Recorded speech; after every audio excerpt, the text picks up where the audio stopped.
Hello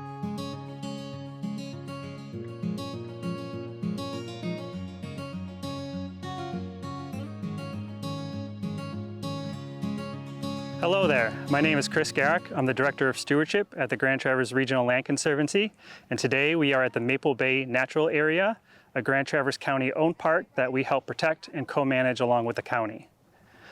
Today we're going to talk about one of the unique coastal habitats that's present here on the property and a little bit about beach etiquette.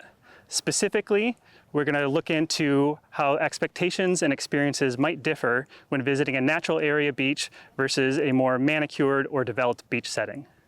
Our region's beaches are a defining element of its uniqueness and offer opportunities for both recreation and communion with the natural world.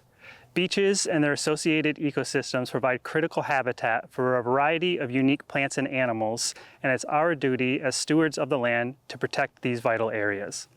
Coastal dune ecosystems are highly dynamic and heavily influenced by water and wind.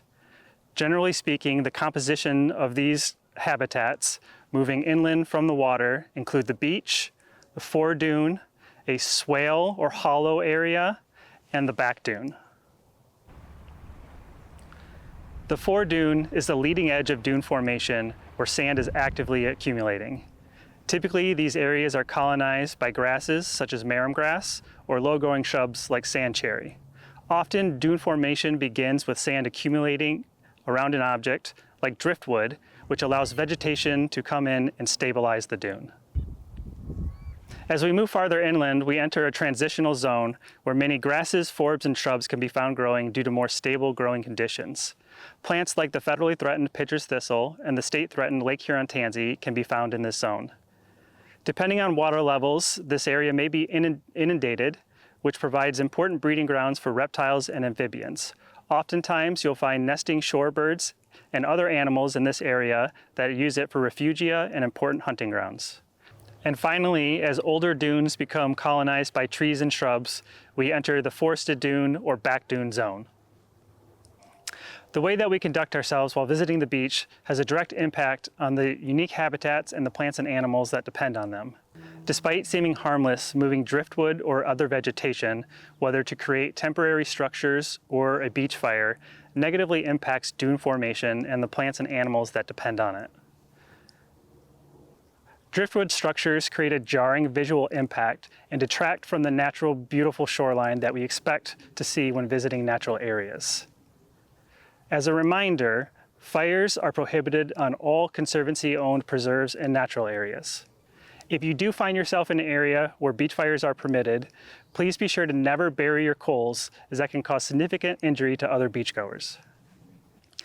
It's also important to make sure that your pets stay on leash at all times and that you walk on established trails.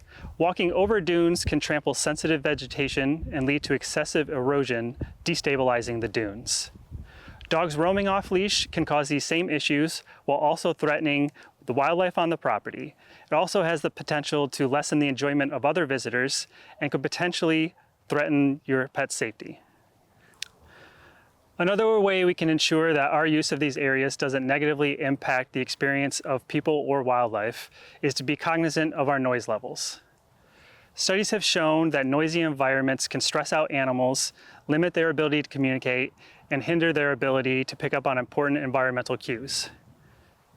It's also important to remember that the noise that we create not only impacts wildlife, but the enjoyment of this space by other people. We encourage you to visit these places to create memories with friends and family, and hope that you'll remember that we're visitors in a place that animals and plants rely on for their survival. When visiting any nature preserve or natural area, please employ a leave no trace ethic. We should all strive to leave these places better than we found them. To recap, please remember to stay on the beach or established trails, keep your dog on leash at all times, please refrain from moving driftwood, vegetation, or other natural features, and keep your noise level to a minimum. If you'd like to learn more about the Conservancy and our work, please visit us at gtrlc.org.